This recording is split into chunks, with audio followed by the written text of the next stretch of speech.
ఇవాళ మూడోసారి సీజేపీ కేంద్ర మధ్య చర్చలు జరగనున్నాయి. కేంద్రం ముందు 3 ప్రధాన డిమాండ్లు ఉంచింది సీజేపీ. కేంద్ర మంత్రి ధర్మేంద్ర ప్రధాన్ రాజీనామా విషయంలో మరో ఆలోచన లేదని సీజేపీ కేంద్రానికి స్పష్టం చేసింది. కాగా సీజేపీ నిర్ణయానికి కేంద్ర ప్రభుత్వం ఇవాళ సమాధానం ఇవ్వనుంది. దీంతో ఎలాంటి ప్రకటన వెలువడుతుందోనన్న ఆసక్తి నెలకొంది.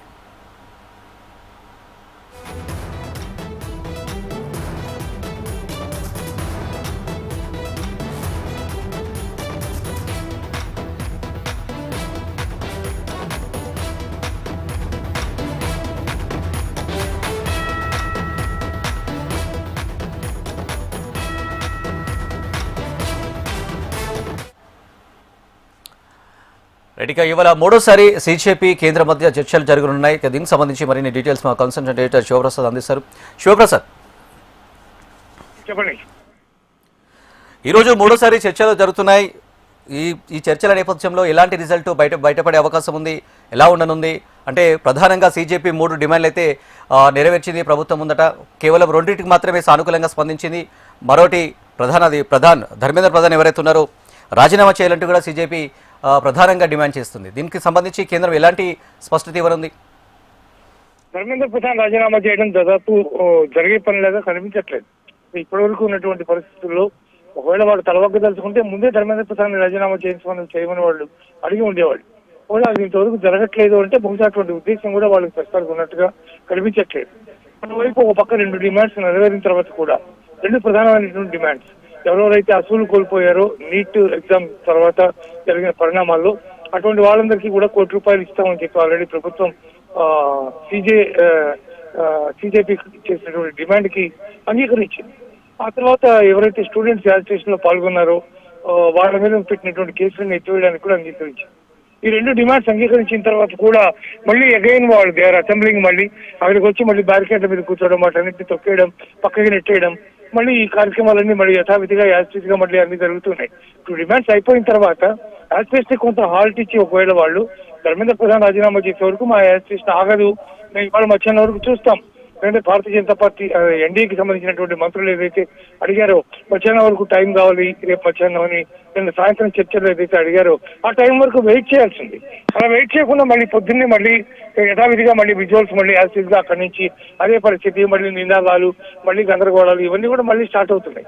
సో ఇట్లాంటి నేపథ్యంలో ప్రభుత్వం కూడా ఎంతవరకు సానుకూలంగా, ఎంతవరకు ప్రశాంతంగా ఉండి దాన్ని నెరవేర్చడానికి ట్రై చేస్తుందని చెప్పడం చాలా కష్టసాధ్యమైనటువంటి విషయంగా కనిపిస్తుంది. ప్రధానమంత్రి నరేంద్ర మోడీ నిన్న రాత్రి కూడా ఒక వీడియో మళ్ళీ రిలీజ్ చేశారు. ఆ వీడియోలో విద్యార్థులతో వాళ్ళు ఇచ్చినటువంటి సలహాలు, సూచనలు అవన్నీ నాకు అందినాయి, అవన్నీ చాలా బాగున్నాయి. అవన్నీ వాటన్నిటిని వీలైనంత వరకు వాటిని ఇంప్లిమెంట్ చేయడానికి ప్రయత్నం చేస్తాం. ఇప్పటికే దీనికి సంబంధించి ఈ నీటికి సంబంధించినటువంటి ఇష్యూలో స్పెషల్ టాస్క్ ఫోర్స్ ను కూడా ఏర్పాటు చేశాం. అది ప్రతి విషయంలోనూ చాలా కేర్ఫుల్ గా అది వర్క్ చేస్తూ ఉంటుంది. దాని మీద ఇట్లా అనేక రకాలైనటువంటి అంశాలు దాంట్లో ప్రధానమంత్రి నరేంద్ర మోడీ మాట్లాడారు. ఇలా చెప్తున్నప్పుడు కూడా మళ్ళీ యాజిటేషన్ దిశగానే మళ్ళీ అదే దిశగా వెళ్తూ ఉండడం కొంత నెగిటివ్ పాయింట్ లాగా కనిపిస్తోంది. ఏదేమైనా ఇవాళ చర్చలు కూడా పెద్దగా ఫలవంతమయ్యే అవకాశం లేదు. ధర్మేంద్ర ప్రధాన్ రాజీనామా విషయంలో మాత్రం ప్రభుత్వం రాజీనామా చేయించే ఉద్దేశంలో లేనట్టుగా మాత్రమే కనిపిస్తూ ఉంది. అని అంటే శివప్రసాద్, ఒకవేళ ధర్మేంద్ర ప్రధాన్ రాజీనామా చేయకపోతే సీజేపీ నెక్స్ట్ స్టెప్ ఎలా ఉంటుందంటే ఇలా ఏ ఆందోళనలు ఉధృతం చేస్తూ ఉంటారా, లేదంటే ఇంకేదైనా నెక్స్ట్ స్టెప్ తీసుకుంటారా, దీంతో పాటు సర్దుమనుగుతారా? వాళ్ళు ఆందోళన ఉధృతం చేసే అవకాశమే ఉంది. ఎందుకంటే దీంట్లో అనేక రకాలైనటువంటి లక్ష్యాలు ఉన్నాయి. ఒకటి నీటికి సంబంధించినటువంటి లక్ష్యం అయితే అది ఓకే. రెండవది దీంట్లో ప్రవేశించినటువంటి అనేక రకాలైనటువంటి శక్తులు దీంట్లో ఉన్నాయి. అవన్నీ కూడా ఉండడం వల్ల జరిగేటువంటి పరిణామాలన్నీ కూడా డిఫరెంట్ గా మారుతూ ఉన్నటువంటి పరిస్థితి. ఇప్పటివరకు ఎన్ని కేసులు అయితే పెట్టారో వాటికి సంబంధించినటువంటి అనేక రకాల అంశాల్లో నివేదికలు వస్తున్నాయి, వాటికి సంబంధించినటువంటి వాస్తవాలన్నీ వస్తున్నాయి.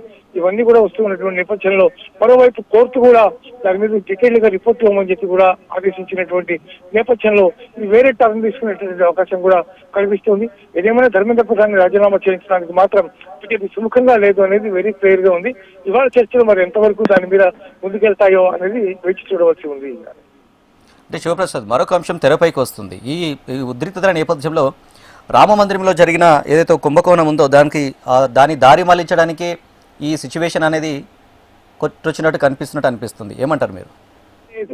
దానికి దీనికి సంబంధం ఉంటుందని నేను అనుకోను. ఎందుకంటే ఈ యాజిటేషన్ లో అనేక రకాల ఇష్యూస్ ఉన్నాయి. దీంట్లో ప్రధానంగా మనం చూసినట్లయితే కేవలం నీటికి సంబంధించినటువంటి ఇష్యూస్ కాకుండా అనేక మంది అసాంఘిక శక్తులు ప్రవేశించినటువంటి సందర్భం ఉంది.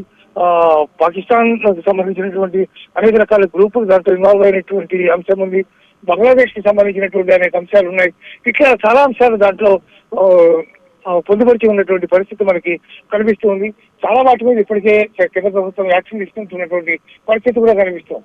ఇట్లాంటి నేపథ్యంలో రామమందిరం ఇష్యూని పక్కన పెట్టడానికి దీన్ని భారతీయ జనతా పార్టీ దీన్ని ఎన్డీఏ గవర్నమెంట్ దీన్ని కొనసాగించడం అనేది సాధ్యమయ్యే విషయం కాదు. ఎందుకంటే ఇప్పటికే చాలా స్థాయి దాటి వెళ్ళిపోయింది. అనేక మంది పోలీసులకు కూడా దెబ్బలు తగిలినాయి, అనేక మంది ఆందోళనకారులకు దెబ్బలు తగిలినాయి, చట్టాలు ఉన్నాయి, ఇవన్నీ కూడా జరిగినాయి. అట్లాంటి పరిస్థితిని కావాలని క్రియేట్ చేస్తారని భావించడం అనవసరం. ఎట్లాగో ఈ డిమాండ్ అయిపోయిన తర్వాత నెక్స్ట్ ఇంకో డిమాండ్ తీసుకుంటారు. ఇంతటితో ఇది ఆగిపోయేదేమీ కాదు.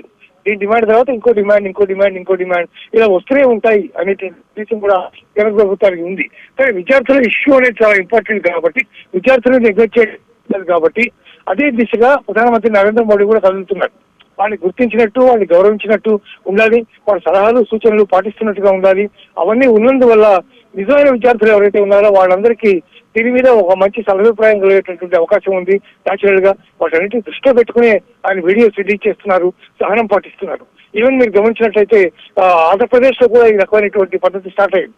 ఎందుకంటే రేపు పొద్దున్న ఎలక్షన్స్ వస్తున్నాయి, మళ్ళీ జగన్ మళ్ళీ అధికారంలో రావడానికి ఇటువంటి రెచ్చగొట్టే విధానాలు అమలు పరిచే అవకాశం ఉంది. కాబట్టి విద్యార్థులతో మమేకం కావడం, విద్యార్థులతో సమావేశాలు ఏర్పాటు చేయడం ఇటువంటివన్నీ కూడా జరుగుతున్నాయి. అటు చంద్రబాబు నాయుడు, లోకేష్ కూడా చేస్తున్నారు. కాబట్టి ఇవన్నీ కూడా ఒక హెచ్చరిక లాంటివి. స్టూడెంట్ కమ్యూనిటీని కనుక మనం నెగ్లెక్ట్ చేస్తే రేపు పొద్దున మనకి పరిస్థితి డిఫికల్ట్ గా ఉంటుంది అనే దాన్ని చాలా క్లియర్ గా అర్థమయ్యేటట్టుగా ఈ యాజిటేషన్ చూపించింది అని భావించాలి. అందువల్ల రామ మందిరానికి దీనికి ఎటువంటి సంబంధం ఉండే అవకాశం అయితే నాకు కనిపించట్లేదు వ్యక్తిగతంగా. Right, sure Prasad, thank you.